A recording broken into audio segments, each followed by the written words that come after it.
हमने elevation in boiling point समझा। Boiling point क्या है? एक ऐसा टेम्परेचर जब वेपर प्रेशर एक बराबर हो जाता है किसके? एटमॉस्फेरिक प्रेशर के।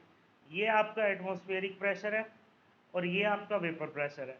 तो जिस टेम्परेचर पर वेपर प्रेशर एटमॉस्फेरिक प्रेशर के बराबर हो जाएगा वो बन जाएगा boiling point of pure solvent, और जिसका सॉल्यूशन का हो जाएगा वो बन जाएगा बॉइलिंग पॉइंट ऑफ सॉल्यूशन।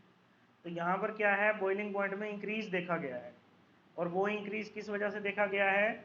जब हमने सोल्यूट डाल दिया, जब हमने नॉन वोलेटाइल सोल्यूट डाल दिया तो वेपर प्रेशर तो कम हो गया, वेपर प्रेशर कम हो गया है, और बॉइलिंग पॉइंट जो है वो इंक्रीज हो गया, बॉइलिंग पॉइंट जो है वो इंक्रीज हो गया।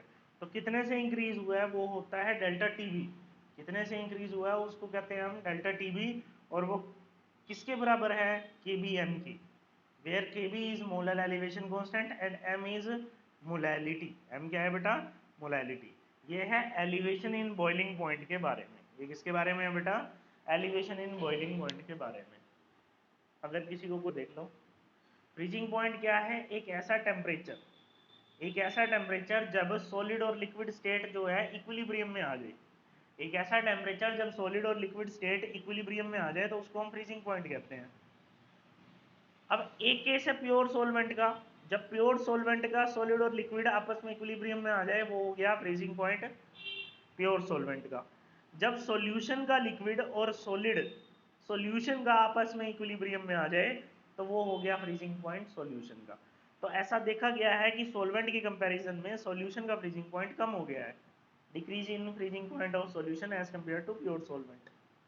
तो जितने से कम हुआ है उसको कहते हैं डेल्टा टी एफ, और वो किसके बराबर है बेटा? के एफ एम के। वो किसके बराबर है?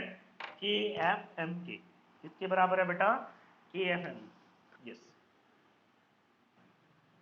क्या करा हमने? एक तो पहले रीजन करा, कॉज करा, what is the cause of depression in freezing point, और मेन हमने क्या देखा डिप्रेशन फ्रीजिंग पॉइंट का क्या रीजन है? Non volatile solute. जैसे ही नॉन वोलेटाइल सोल्यूट ऐड होता है वेपर प्रेशर जो है कम हो जाता है, और साथ के साथ फ्रीजिंग पॉइंट भी कम हो जाता है, ये हमने देखा। फिर हमने दो टाइप के सॉल्यूशन करे बेटा, एक करा एंटी फ्रीज सॉल्यूशन, दूसरा करा deicing solution. Antifreeze solution वो सॉल्यूशन है, वो सब्सटेंस है जब मिक्स होता है वाटर में तो फ्रीजिंग पॉइंट को कम कर देता है, और डी आइसिंग सॉल्यूशन भी वो है जो फ्रीजिंग पॉइंट को कम करेगा बट ये मेल्ट कर देगा इसको। एग्जाम्पल है इसका NaCl, और इसका एग्जाम्पल है ethylene glycol. NaCl and ethylene glycol. NaCl करता है फ्रीज 0.52 पर, और सॉरी इथाइलिन ग्लाइकोल करता है 0.52 पर, और NaCl करता है -21 डिग्री सेल्सियस पर। हाँ जी बेटा, कोई डाउट है?